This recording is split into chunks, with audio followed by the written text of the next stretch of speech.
No Porto tenho agora o jornalista do Mais Futebol, Germano Almeida. Boa noite, Germano. Boa tarde, Henrique. Vamos ao sonho menor de que falava Scolari. O jogo daqui a bocado entre o Brasil e a Holanda. É um jogo de perdedores, Germano. Completamente, Henrique. É um jogo de vencidos, não chega a ser de consolação. Não estamos nos Jogos Olímpicos em que o terceiro quarto vale uma medalha. Brasil e Holanda queriam era ser campeões do mundo, queriam era estar na final amanhã no Maracanã e não hoje em Brasília. No entanto, dir-te-ia que o Brasil tem mais a ganhar, mas também mais a perder do que a Holanda. Ou seja, espero que o Brasil olhe para este jogo com mais importância do que a Holanda. Depois da humilhação absolutamente inacreditável que foi aquele jogo no Mineirão, de 1-7 com a Alemanha, o Brasil quer pelo menos provar que tem uma réstia de orgulho e que ainda pode terminar o seu Mundial, pelo menos com um bom jogo frente à Holanda. Em relação à Holanda, como a Holanda também não ficou muito contente de perder aos penaltis. Nada. Portanto, e claramente dir-te-ia que o Van Gaal, dou razão ao Van Gaal quando dizia que por ele não jogava este jogo. A Holanda queria ser campeã, teve, eu creio, alguma hipótese de o ser neste Mundial. Começou de forma brilhante, como nos lembramos, com aquele 5-1 à Espanha, mas esse 5-1 eu dir-te-ia que foi um pouco enganador. Isto porque, de facto, foi muito graças àquele gol fantástico, àquele voo do Van Persie, que fez o 1-1 e partiu a Holanda para uma segunda parte fantástica com a Espanha, mas a Holanda foi mostrando neste Mundial algum tipo de fragilidade. Será o gol do campeonato para ti? Concordo contigo. É de facto um gol espantoso. É um gol espantoso, não só o voo de Van Persie, mas o centro, toda a jogada, embora acho que o gol do Rames ao Uruguai, aquele primeiro gol de recebe no peito e vira em um remate fantástico, eu tenho muita dificuldade, são golos muito diferentes, de facto, mas digamos que vamos eleger os dois. Agora, mas voltando à Holanda, dir-te-ia só que, de facto, basta lembrar que com a Costa Rica durante 120 minutos não conseguiu marcar um golo e com a Argentina também não, ou seja, são dois jogos um bocado falhados, os últimos dois da Holanda. Germano, esta justificação de Scolari parece-te ao menos lícita.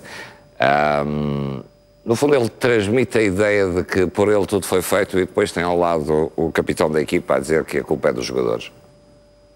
Não, eu dir-te-ia que o Scolari está em estado de negação. Custa-me dizer isso, sinceramente. Eu não sou o maior crítico do Scolari. Acho que ele tem algum tipo de créditos na carreira que fez, mas de facto falhou. Não posso admitir sequer o argumento que ele deu ontem de que, ok, perdemos 7-1 com a Alemanha, mas ganhamos a Taça das Confederações. Não tem nada a ver uma coisa com a outra. O Mundial é que é o Mundial. Recordo-te que há 4 anos, ou melhor, há 8 anos, o Brasil ganha a Taça das Confederações na Alemanha e depois falha no ano a seguir, e há 4 anos a mesma coisa. E, portanto, o que vale é o Mundial, e o Brasil aí falhou completamente. Também desculpa, mas é difícil estarmos a falar à distância, isso exatamente, faz esta dificuldade do diálogo e desta conversa, Germano, peço desculpa, mas diz uma coisa, é muito cruel de facto este papel do treinador. Ele será, a partir de agora, quase de certeza sempre recordado por 7-1 da Alemanha e não por um currículo onde também tem créditos importantes, campeonatos do mundo, vice-campeonatos na Europa, enfim. Será sempre lembrado a partir de agora, o nome Scolari é 7-1, não é? Sem dúvida, é não só o Scolari... É cruel, repara, não só o Scolari, mas os próprios jogadores. Só isso explica, de facto, o descontrole emocional dos jogadores brasileiros neste Mundial. Olhando para as expressões do Tiago Silva, do David Luiz, na derrota, no caso do Tiago Silva nos penaltis com o Chile e na derrota com a Alemanha do David Luiz, vemos jogadores que estão top, não é? Que vão ser centrais do milionário do PSG na próxima época e que, de facto, a chorarem como meninos. De facto, havia um medo, mais do que o receio de não ganhar, havia um medo dos jogadores brasileiros de ficarem para a história como um pesadelo. E esse pesadelo acabou por ocorrer. E o Scolari, apesar de toda a experiência, cai também um pouco nisso. Concordo contigo, ele tem créditos na sua carreira. Recordo que até ao Mineiraço do 7-1 com a Alemanha, o Scolari em 12 jogos no Mundial ao comando do Brasil tem tudo bons resultados, tem 7 vitórias em 2002 que levam ao título mundial e tem 5 portanto, vitórias e neste caso, portanto, 2 empates, mas positivos. O empate com o México que garantiu na prática a vitória no grupo e o empate com o Chile que dá a vitória nos penaltis. E, portanto, tudo bons resultados ao comando do Brasil até àquele dia fatídico e, vamos dizer, indesculpável. Não é admissível que uma equipa que queira ser campeã do mundo tenha tido aquele descontrole entre os 23 e os 30 minutos e, portanto, aquilo não podia ter acontecido. Ele parece interessante querer resistir a estas declarações que faz, é de quem quer continuar e invoca, de facto, esse passado de títulos, invoca a carreira da equipa até ao desastre com a Alemanha, mas será que, de facto, um treinador depois disto tem condições para continuar? Claramente não. Nomeadamente no Brasil, como sabemos, no Brasil não basta, houve uma altura em que não bastava ser campeão do mundo, era preciso jogar bem. Agora as coisas estão um pouco diferentes e, portanto, entre aspas, bastava ser campeão do mundo, no mínimo era preciso chegar à final. Mas olhando para este Mundial, que já agora, um pequeno à parte, foi um belíssimo Mundial, na minha opinião, o melhor Mundial até aos oitavos de final, baixou claramente a qualidade nos quartos, um pouco também pelo que estávamos a falar, pelo medo das equipas de falharem as decisões, mas olhando para este Mundial, o Brasil não tinha hipótese de ser campeão do mundo, temos uma Alemanha muito mais forte coletivamente, tínhamos uma Holanda mais interessante a partir dessa altura, mas depois também começou a falhar, e uma Argentina um pouco cínica, coletivamente mais forte que o Brasil, e com um gênio a decidir, que é o Messi, que o Brasil, embora tenha tido um Neymar bom nos últimos primeiros 2 jogos, de facto não o teve na fase decisiva, e isso também foi uma fatalidade para o Brasil. Vamos um pouco então para esse jogo da manhã, a grande final entre a Alemanha e a Argentina.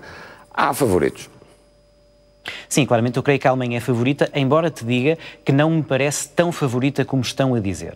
Ou seja, no futebol, experiências passadas não significam ações futuras. O 7-1 da Alemanha ao Brasil não garante nada à Alemanha para amanhã. Pode garantir em termos de lastro e de selo de garantia, mas mais nada.